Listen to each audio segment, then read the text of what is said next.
o governo tem tentado aumentar os recursos nos caixas e uma tentativa, então, um caminho apontado pelo governo foi acabar com esse incentivo do programa chamado PERSE, que é o Programa de Retomada do Setor de Eventos, que começou lá na pandemia.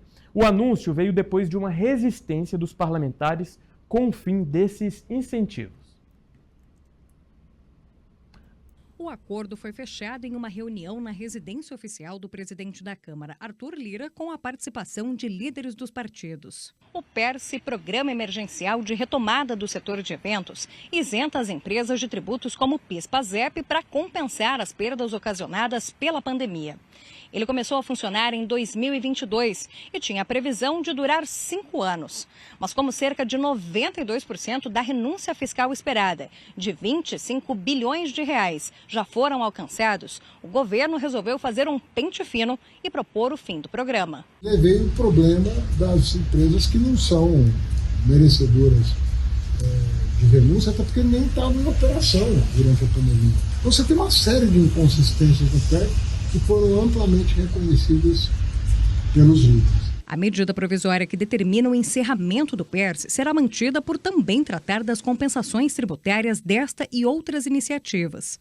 O projeto, com uma versão enxuta do programa, deve ser enviado ao Congresso com urgência constitucional, que prevê votação em até 45 dias.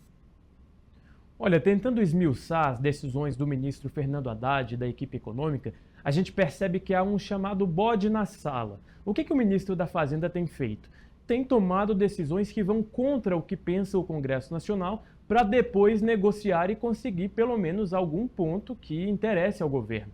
Já que o Congresso Nacional tem tomado medidas contrárias a essa tentativa de arrecadação do ministro da Fazenda, Fernando Haddad, o que ele faz? Ele impõe as suas vontades e depois busca a conversa para conseguir pelo menos alguns dos seus objetivos. E é isso que tem acontecido com esse programa de eventos. O governo disse o seguinte: olha, vamos acabar com o incentivo para o programa de eventos porque a pandemia já acabou. Obviamente, o Congresso foi contra, porque o Congresso não quer ficar mal com o setor de eventos. A mesma coisa aconteceu com os setores que mais empregam na economia. Agora, então, Haddad busca os líderes, o que aconteceu ontem, quando Haddad se reuniu com os líderes do Senado, inclusive com o senador Efraim Filho, que é um grande defensor dessas propostas, para dizer o seguinte: olha, estou disposto à negociação. Então a gente vê essa ida para depois ter um recuo e assim o governo consegue pelo menos uma lasquinha do que ele pede. Yasmin, é uma estratégia, né, que a gente já viu em outros governos.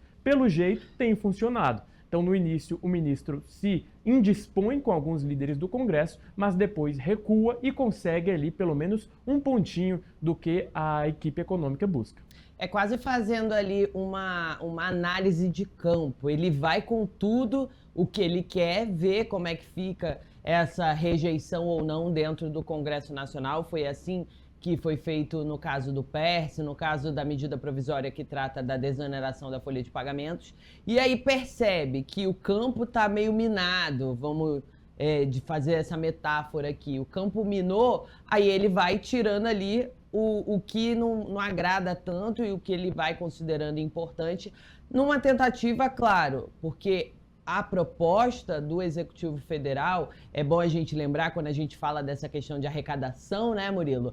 É lembrar aqui para a nossa audiência que o principal objetivo do Palácio do Planalto é tentar cumprir o rombo zero nas contas públicas, déficit zero, nome difícil até da gente falar aqui, mas é isso que o governo quer, um equilíbrio nas contas públicas. Para conseguir isso, o governo não está mostrando, e é uma crítica feita dentro do Congresso Nacional, o governo não tem mostrado cortes em gastos públicos. O que o governo tem feito é aumentar a arrecadação, para dar aquela equilibrada. Mas para aumentar a arrecadação, precisa passar ali pelo Congresso, e essas medidas acabam que são consideradas impopulares, porque impacta lá na ponta, no eleitor, e aí ano eleitoral, principalmente em ano eleitoral, os congressistas eles não querem esse desgaste para si próprios, porque muitos deputados e senadores vão concorrer em eleições municipais e não querem esse problema ali para evitar uma queda de eleitores nas eleições municipais.